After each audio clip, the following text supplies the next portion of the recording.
Welcome to Feeding Our Young podcast. Have you ever heard the phrase, nurses eat their young? Feeding Our Young is more than just a podcast, it's a movement. It's a desire to see new nurses of all ages be supported and uplifted by their peers. And it starts with me, and it starts with you. So join host Eric Miller, registered nurse of nearly 20 years and adjunct clinical instructor, and today's honored guest, me, Sydney Chambers. And be ready to have your life uplifted so that you can, in turn, uplift others.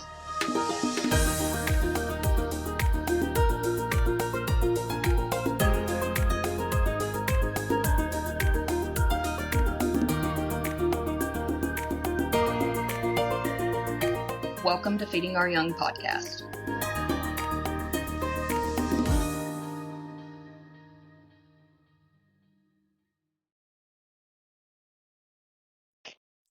Hello and welcome to today's episode of the Feeding Our Young podcast.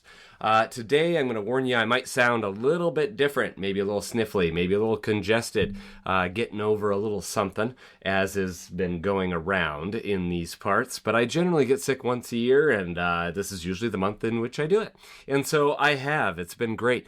But there ain't no cold that's going to keep me from meeting with this amazing person because, oh my gosh, have we got a treat in store for you. So, without further ado, let's jump right into it and welcome to the studio, Sydney Chambers. Sydney, how the heck are you today? Good. How are you? I am doing wonderful. I can't thank you enough for carving a little bit of time out of your incredibly busy schedule to make time to encourage nursing students. Well, I appreciate the opportunity. Well, let's not waste any time. Go ahead and tell everybody. I hear a little bit of an accent there, and it's an accent we might become a little familiar with from a couple of our previous honored guests. So if you don't mind introducing yourself, where you're from, and what your role in nursing is currently.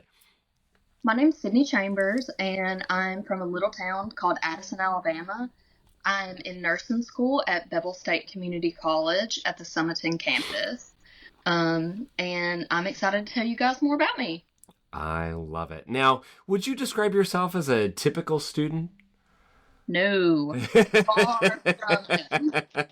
Which is also why I'm really excited to have you in studio. I don't care if you're typical, atypical, or somewhere in between. Is there an in between? I don't know. I'm just glad to have people in, and Sydney, you are no exception. Kind of knowing what we got coming down the pike, I can't wait for you guys to hear her story. So we'll start with the traditional questions. What are the 3 words you chose to describe nursing school?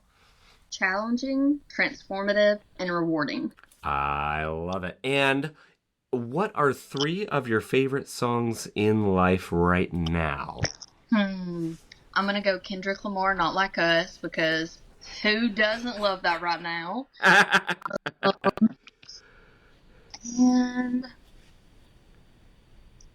I don't know. I can't really think of any other 2. I've just been listening to Kendrick Lamar a whole lot. Luther and 30 for 30. So strange. I wonder why you're listening to Kendrick Lamar so much. So, as a background, even though it takes a few months to get these episodes out, and we're trying to tighten that window here, I feel bad for my honored guests that I sat with last summer, because some of them are finally just getting their episodes out right now as it stands. We're mid-February 2025, and some of them have had to wait 7, 8, 9 months, which is just, I mean, I'm neurotic. I get worried about, like, oh my gosh, if I stop having honored guests, like, this thing's going to die on the vine. So I'm like, I don't want to release them all. But then on the flip side, I'm like, man, you guys all have such incredible things to say, and your stories are so inspirational. I'm like, I want to release them at the exact time I record them. So I'm landing somewhere in between. And currently, as we're speaking, we have a double release every week. So being mid-February, just recently, we had the Super Bowl. Ergo, Kendrick Lamar and him kind of resurfacing to the public consciousness, for better or for worse, for those that didn't necessarily care for the halftime show. My wife is one. She was like, man, she enjoys the football. She didn't enjoy it so much as a Chiefs fan, but she was definitely looking forward to that halftime Super Bowl show. So that being said, thank you for that answer. And now the one you haven't prepped for. I don't know how much longer I'm going to do this. Like I said, I've done this for a few honored guests, and I don't know, people are going to be like, what is the purpose of this? I just like having fun. It's a great icebreaker, and we get to find out more about you. So I will administer the unpatented, unofficial Feeding Our Young personality test. Sydney, are you ready to undergo the 5 questions rapid fire style? I am. And you are welcome to give rationale if you want. And if you don't know the answer to a question, if you can't pick an answer, you got to pick a lane. So you get to pick one way or the other. I'm going to start off with what seems to be one of the harder ones when people haven't heard the song. So if you're ready, is Wham's song Last Christmas actually a Christmas song? No, it's about love. Hey! Would you rather have the ability to fly or breathe underwater? I live on a lake, so breathe underwater. Team pie or team cake? Cake all the way. I love it. Instantly learn a new language or instrument? Language, 100%. Wow, didn't even have to think about that one. And now you have a time machine. Congratulations. Are you going to go back in time or are you going to go see the future? I don't think I want to see the future, and I don't think I'm pretty happy with where I'm at. I don't know. Go back in time if I had to. If she had to, she's going back in time. Otherwise, that thing's just collecting dust in the garage. Awesome. Well, the results are in. You, like everyone before you, are amazing. So congratulations. I don't know where I'm going with this. We might do different questions down the road. But thank you for answering those questions. It's kind of fun to see what you are. So enough with the fiddle faddle. Let's move on into the important things, right? Let's get to know Sydney. So Sydney, I let's just start off with this other icebreaker question because I really like how you answered it. But what day in your life would you like to relive? So this sounds really crazy, and it sounds like an off-the-wall type of, like, what day would you like to relive? But spring break of my first semester of nursing school, we took a trip to Disney World. Me, my kids, my mom and dad, and my kid's dad. My son was 5 at the time. Like, he wasn't big enough to ride a whole lot of the roller coasters like my daughter was. But he was tall enough to ride one of them. Slinky Dog. And if anybody knows about Disney World, Slinky Dog is the ride to ride.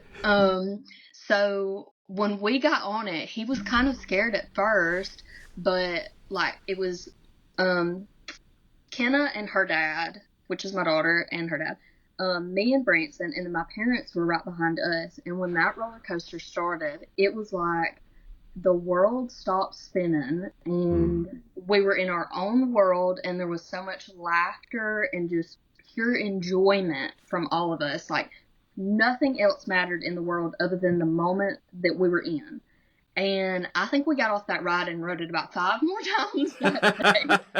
But if I could go back and just relive that again, we talk about it all the time. Like, man, we wish we could just go ride Slinky Dog right now. So that was a really, really fun day for all of us, and something that we were all able, like, to enjoy no matter the age or anything. I mean, that sounds magical, like transformative.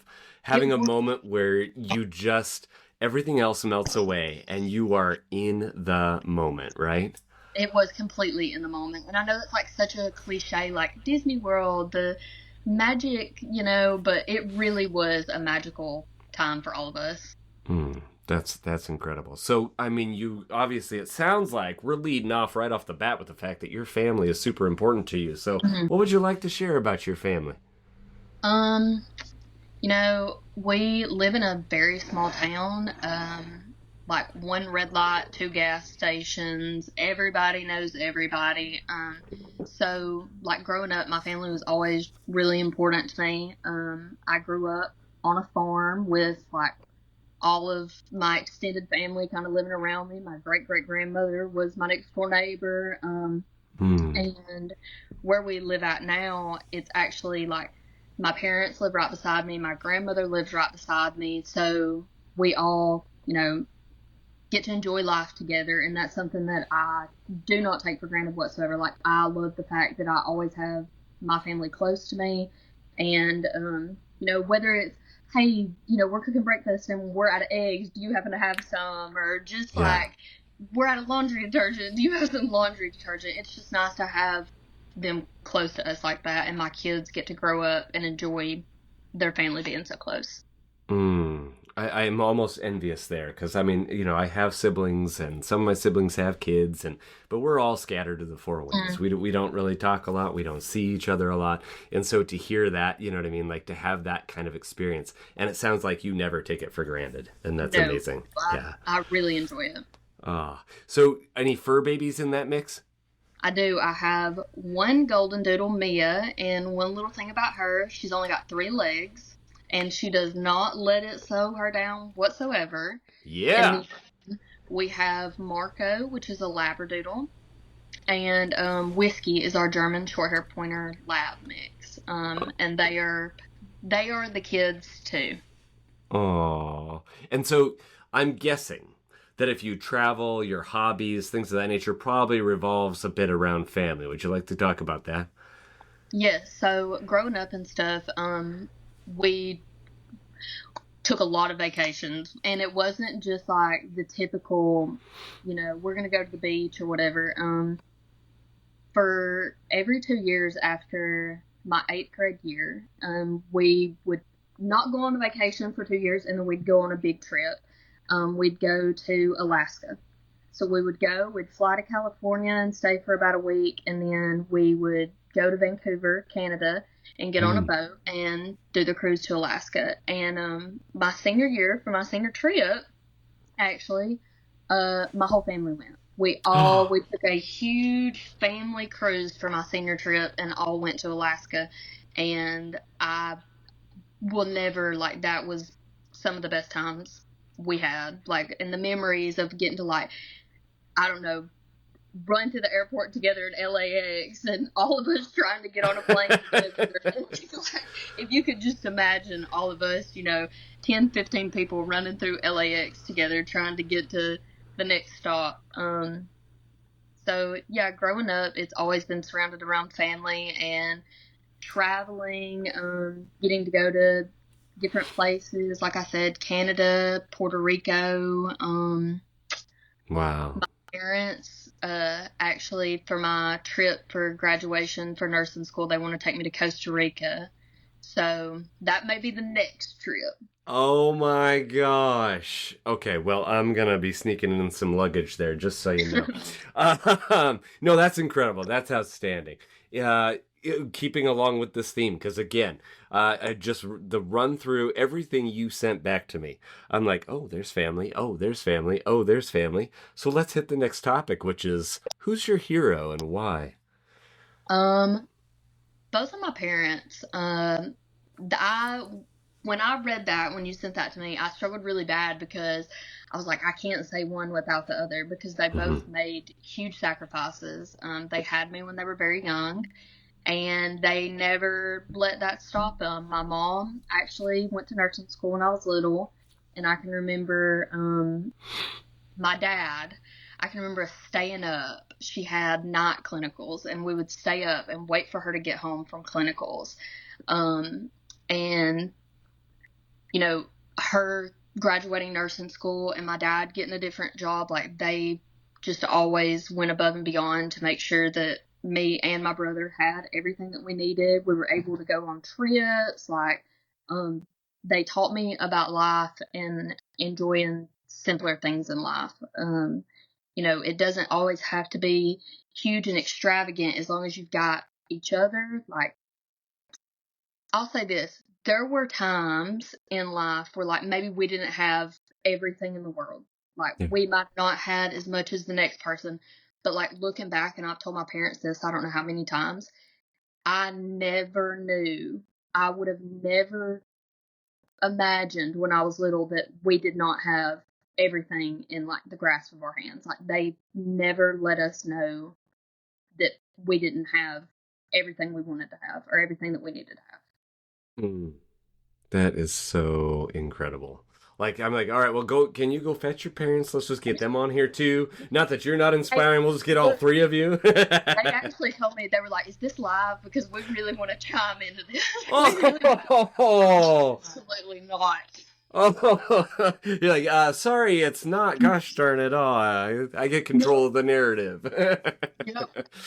Well, okay, so you mentioned your mom being a nurse and you remembering that, it sounds like, from a very young age. And so that leads into the natural wonderment of why nursing for you. Was that part of it? Did where did that come into play? Why nursing for Sydney? Yeah, so my grandmother, my dad's mom, is actually a nurse, and it's amazing how far she's, took getting like just her RN. She opened up a company, a bigger company. She's now higher up in another company, and it all come from just graduating from a little community college, that she built her life around. Yeah. And then, my mom become a nurse when I was very little. She was actually my school nurse growing up, so that was super cool that, she got to go to school with me and be the school nurse. But I also bet you didn't get away with anything, huh? No, I actually remember one day I went in there and told her that I was sick, and she told me to go ahead and go to PE, and I think I got sick at PE, and then she realized, oh, she might have not have been playing. Oh. Yeah. So growing up and stuff, I was around a lot of things medical. Like, my mom was a nurse, my grandmother was a nurse. Like, that was just something that was in our lives. And then I got pregnant at a young age, and my daughter was born premature. And about a year and a half later, I had my son also premature. Oh. So we kind of got through into this like NICU world, medical, it was like I was young, I was a new mom, and then all of a sudden, on TV shows you see where somebody's standing in the middle of a street and like the world is just like passing them by and they're just standing there like looking around. Yeah. That was kind of me at 19 years old. Like, what is going on? What are they talking about? I was just thrown into it. And I got to learn a lot then. And through the years, I've got to learn a lot because with being a NICU parent, a lot of the times, your child is speech delayed or developmentally delayed, or they need PT, OT. And that was something that we unfortunately had to deal with also. So I kind of took a lot in there. And then, in 2022, two people I was really close to they were in an ATV accident, and unfortunately, it was a very, very bad accident. And I'll say this: one of those people was my brother, and the other one was my kid's dad. And oh my gosh! My parents were in Alaska when it happened, and that was hard because I couldn't get a hold of them.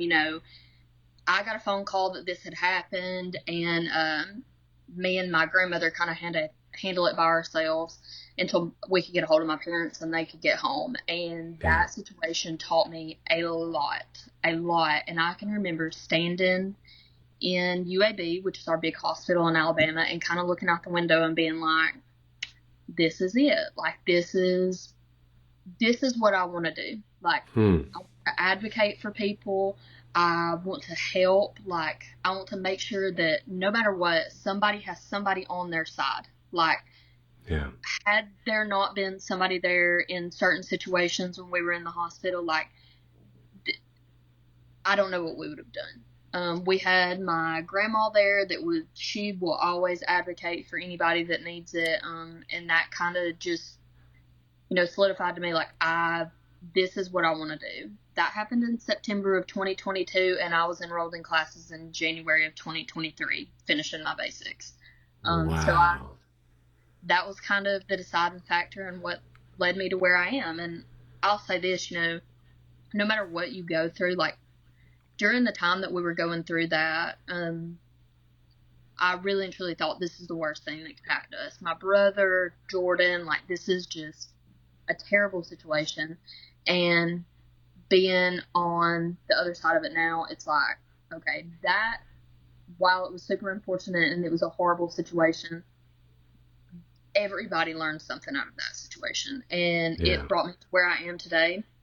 it brought them to where they are today. Like,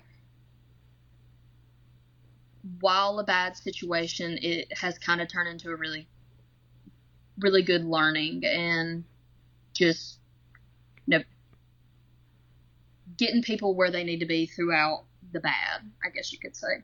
Yeah. And that, it sounds like, I mean, and that's what makes you such an inspirational person, because, you know, those moments can make or break you. And it sounds like it definitely made you in spades. Like, you're like, no, I'm taking this and we're running with it. If you don't mind my asking, how are they doing today, 2 years later? They're doing great today. Okay. Both of them were back at work within 6 months. There was a lot of physical therapy that had to be done, a lot of surgeries, but they both are back and probably better than they were when it happened. You know, and we're very thankful for that, because there was a minute there we did not know how recovery was going to be. Yeah. Yeah. Wow. Just incredible. If you don't mind me asking too, doubling back on the fact that you had 2 NICU babies, not 1, but 2. How far along were they when they were born? My daughter was 34 on the mark, and my son was 31 and 6 days. Ooh, and for those that are not, you know what I mean, maybe privy to all of that, the current standard in 2024, at least where I work, 35 weeks and 0 days is the minimum age that we keep on our floor. That is not an automatic admit to a NICU, so long as that baby's stable and doing all the things. 35 weeks, which if you think about, is roughly a month to 5 weeks early. So we tend to call those babies late premature babies, whereas if you're before 35 weeks, you are just definitely premature. So they face some struggles, very early on in life. And I can't imagine being a young mom. First of all, being a young mom, let's just put a period there. Being a young mom, period. Being a mom, period, is hard enough as it is. Then you add young, and then you complicate that by adding the fact that not one, but both of your children ended up in the NICU. So how do you, in challenging times like that, trying moments like that, and when you get the news about your brother and your kid's dad, you get that news, you're in those moments, how do you work through that? How do you not crumple up into a ball of helplessness? When that night happened, actually, I cried for just a minute, and then I kind of looked at myself in the mirror and was like, you've got to get it together. Like, there is nobody else to get it together right now. It is you. You are the next of kin for both of them. Mm-hmm. There is no option for you. And I think through that, I learned, you either do crumble or you build from it and you keep going. And through trying times like that, you can really realize how much you can go through. Whereas sometimes, you have minor inconveniences in your life. Your car breaks down. You're like, oh my God, I didn't need this right now. And then when you go through something like that, it's like when those little things happen, it's just like, okay, well, it's just another day in the life. You just keep going with it. I'll say this, I struggled with, my mental health when I was younger, and not to say that I don't now. The wreck itself made me realize how much I dwelled over throughout my life that maybe I shouldn't have. That there were more important things that I could have been focusing on. It wasn't that serious. And that's what I kind of tell myself now when something happens. You've had worse things happen to you. This is not that serious. Tomorrow will come, and it will be okay. Everything's going to be okay. Yeah. And it's weird that we need those reminders, right? Not that I'd ever advocate for bad things to happen to people. My wife and I are no strangers to any of that business. And yet, despite what we've gone through, you just, it doesn't matter whether it's years down the road or whatever. Every once in a while, you lose that perspective. And, correct me if I'm wrong, but I feel like that's kind of what's going on in society today, right? Everybody's like, oh my gosh, I did not get my coffee the exact way I ordered it, or whatever. You know what I mean? But it's those things that are important in the moment. But if you step back and you go, you know what? Like you said, the car broke down. Man, that gets under my skin like nothing else. I'm like, but why? We know that cars break down. We know that even if you keep them up, they still break down. So don't be so surprised and, for lack of a better term, I guess, butthurt about it, because it's a car. It's okay. It's not the news you get. It's not having a baby in the NICU and wondering, what their life is going to look like and all the things. So no, I appreciate you sharing those things and being open about those things for sure. So let's transition a little bit then, because I'm doing the math. And, you have yet to graduate, and you're graduating relatively soonish. Yes. When is graduation again? August in 2025. So we're coming right up on it. It is like barreling, coming at you 100 miles an hour. That's fantastic. And yet I'm sure there are some days it doesn't feel that way, right? No. So let's take this and tie it into nursing school. Let's talk about Sydney, the nursing school student, because that's primarily the crux of what we're talking about here and why we're here. But I'm doing the math, like I said, and doing the math, and you have yet to graduate, and and your kids. So that means you are going through nursing school with 2 kids. What is that like? How is that? Does that present extra challenges, would you feel like, than if you didn't have kids? What does that feel like for you? I feel like it definitely is more challenging. Like, just last week or 2 weeks ago, my son had the flu and was out of school for a week. Well, I still have class. I have tests. I have things I have to do, so I have to kind of get other people to help me out. And stuff like that. But I will say that I think it gives me an advantage in nursing school too. And I don't think you will hear that a lot, but I have drive for my kids. Like, I'm driven to make their life better, to be able to provide them with more things, to have a stable job and, give them everything that they want in life and go on vacations and do all the things. So when it comes down to like a test and stuff, it's not just, oh man, I've got to go do good on this test. It's, I've got to do good on this test. Like, my kids are counting on me to do good on this test. And like, I'll tell them before I drop them off at school and I have a test, I'm like, I have a big test today. And they're like, okay, well, we hope you do good. And as soon as they get in the car in the afternoon, it's like, how'd you do on your test today? So I feel like that kind of is an advantage because they give me more drive. They give me, like, even on the hard days, the days where I'm coming in from clinicals and I am so tired, like, I'm still a mom and I've got to do good. Yeah. Yeah. How do you do that? How do you manage wearing student hat and then you got to come home, take off student hat, put on mom hat, or wear both hats at the same time? So I don't think it's that. There are days where it's really difficult when the kids are sick or something. That kind of throws the kink in things. But luckily, both my kids are in school now, so I drop them off at school in the morning. I head to school. I get out of school, go pick them up, and on the days that I have clinicals, most of the time I'll get their dad or my parents or one of my friends to drop them off at school, and I'll go to clinicals and pick them up. Last semester I had Friday night clinicals. So, my mom would pick them up and then their dad would pick them up and bring them home, cook supper, and I would come in straight from clinicals, eat, do the mom thing, lay down, go to sleep, do it all over again the next day. And we also they're involved in a lot of different sports. We do cheer, volleyball, basketball, baseball. We do all the things. And I actually coach a lot of those things. And people tend to tell me, they're like, you think you do a little bit you stay a little too busy. I'm like, if you're busy, there ain't no time to stop. You just keep going.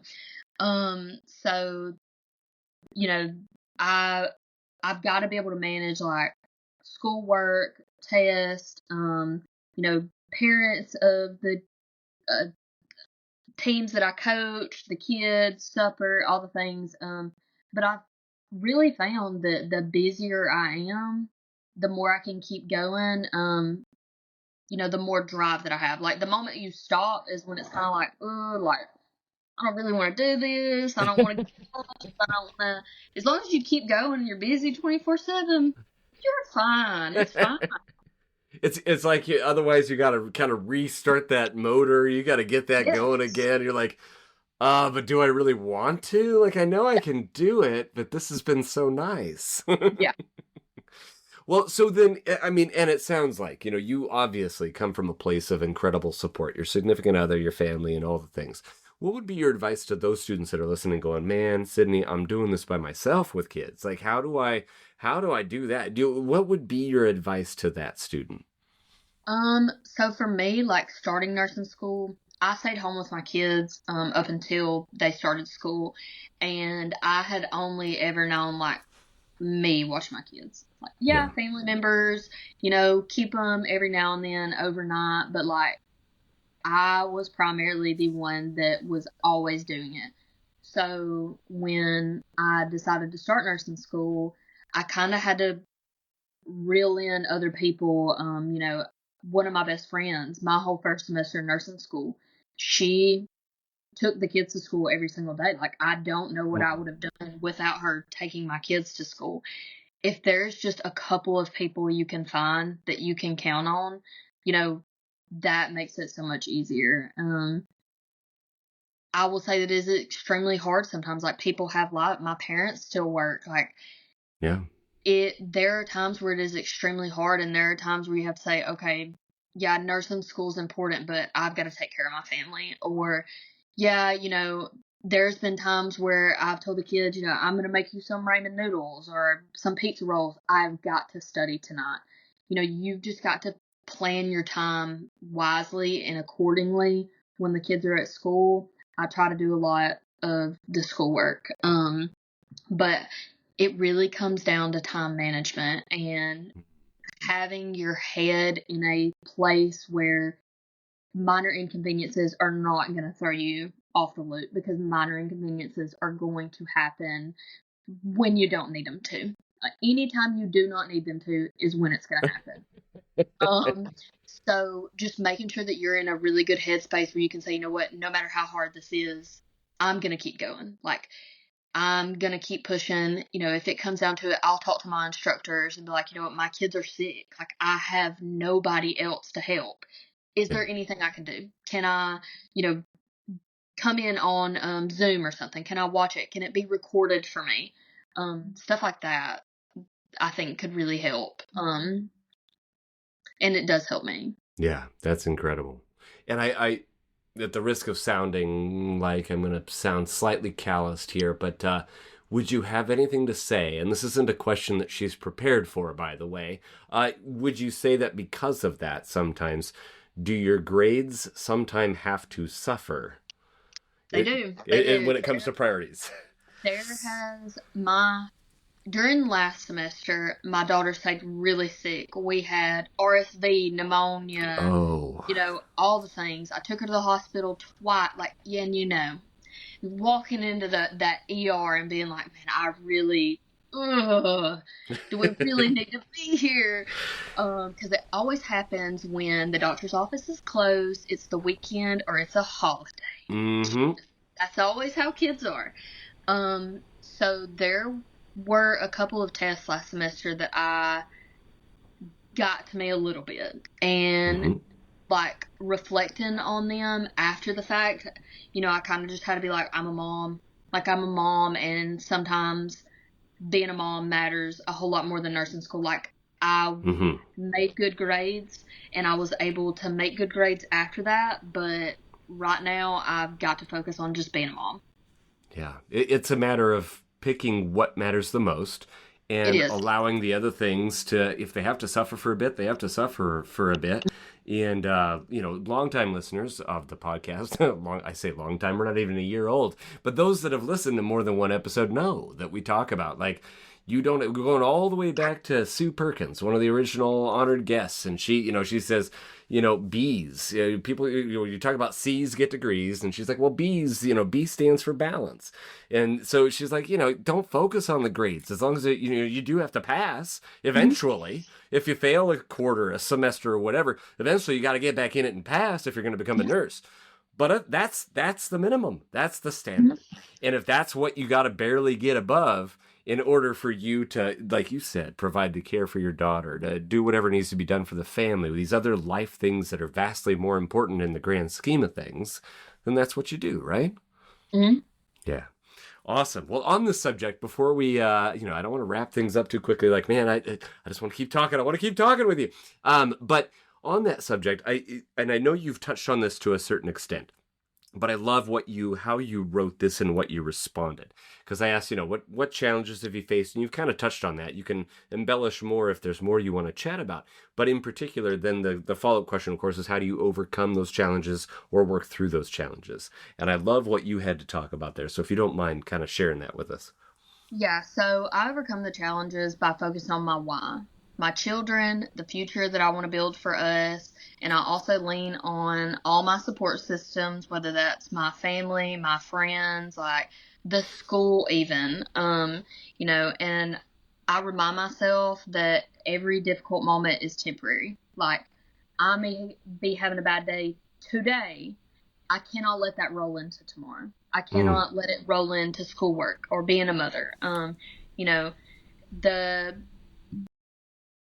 challenge, it may be big, maybe small, but just focusing on the future and, adapting and staying resilient and never giving up on what I truly want, keeping, my kids right on my shoulder saying, like, you can do this. Like, you've got this. You've got to overcome this. You've got to keep going.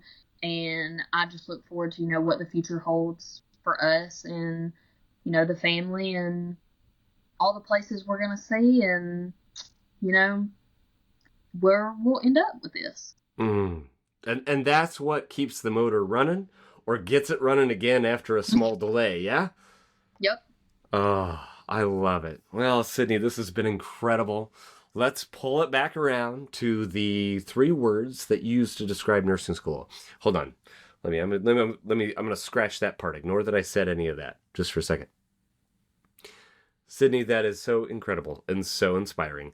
And before we pull this back around to the final question, is there anything else? We got our standard, why'd you pick those 3 words and the one piece of advice you've got? But other than those things that you've already prepped for, is there anything else we have not done justice to or haven't covered that you want to share? No, I think we've pretty much covered everything. Awesome. Then with that, what were the 3 words you chose to describe nursing school, being in the midst of it as we speak? What were those 3 words and why'd you pick them? I chose challenging, transformative, and rewarding. I chose challenging because nursing school pushes you to your brink sometimes, academically, mentally, physically. The workload of school, tests, clinicals, sim labs, all the assignments that you have to get done. It's demanding and it's hard to balance everything. It can feel really overwhelming sometimes, but you can do it and there is a way through it. And I chose transformative because it changes you in ways that you think and that you learn and that you interact with the world. You develop critical thinking skills, clinical judgment, and confidence for the care of patients. And rewarding. Despite the stress, you get to see your project or progress. The helping patients, knowing that you're making a difference makes it all worth it. And I'll add another thing to the rewarding. You get to pretty much make a whole new family. Like, I have met some of my greatest friends in nursing school. Many of us are mothers. Like, my best friend in nursing school, she also has kids. And, we keep each other going. Like, her and her kid are actually sick right now. And I'll text them, how are y'all doing? Like, are y'all feeling better? Are you coming to class today? What do I need to, and the same goes for me. Like, when my son was sick and there was one day I didn't go to class, she took notes for me. So it's really rewarding in, like, the fact you get to build all of these new branches in life. And I hope more than anything that we all stay friends forever. We're going to get through this challenging time together, the trauma of nursing school. I hope that, we can always have that friendship and relationship with each other. And there's nothing more special than that, is there? No.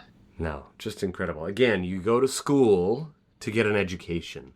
That's the basic story of school. You go to school to get educated, but there's so many other things that come with that. So amazing. Well, Sydney, I have bad news for you. Nobody listened to anything you had to say. For whatever reason, they started your episode and jumped to about 30, 39, 35, some however many minutes in. They didn't listen to a thing. I don't know what their problem is.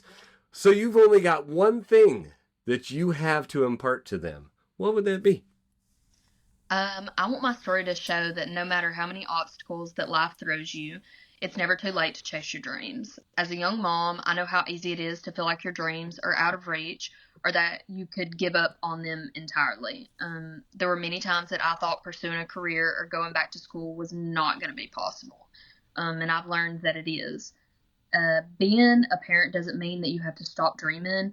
It means that your why gets even stronger. With hard work, sacrifice, and resilience, you can create a future for yourself and your family that you're proud of. Mic drop. Done. That's it. Sydney, thank you so much. I greatly appreciate you encouraging me, encouraging the listeners, and I just hope you have a lovely rest of your day. Thank you. I hope you do too.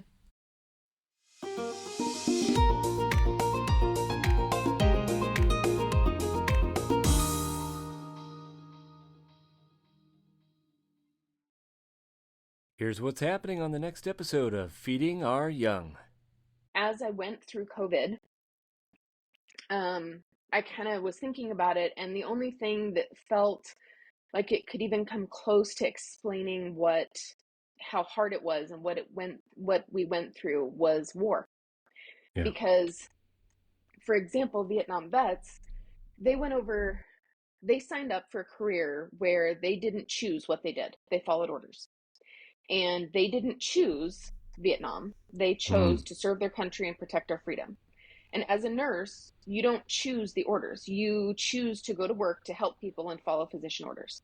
Yeah. And sometimes you're in the line of fire. And not to belittle anything that any of those vets went through, because they saw and had to do things and experience things that were horrific and traumatic in their own way. Yeah.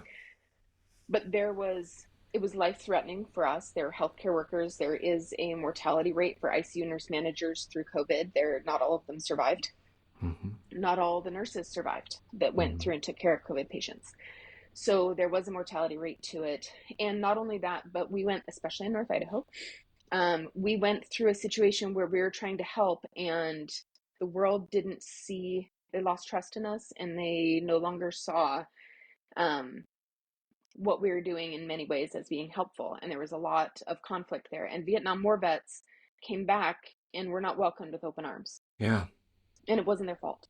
Yeah. And so when I made that connection, and then I had this privilege of taking care of a few veteran patients since then, and I connected with them in that way, and I got feedback from them that they said, it would be great if you could come and talk to our vets, talk to our group. And that was so meaningful to me, that I was seen in that way, and that they were able to connect with that. Yeah. That I felt like there's a way that we can help vets deal with the trauma that they've been through.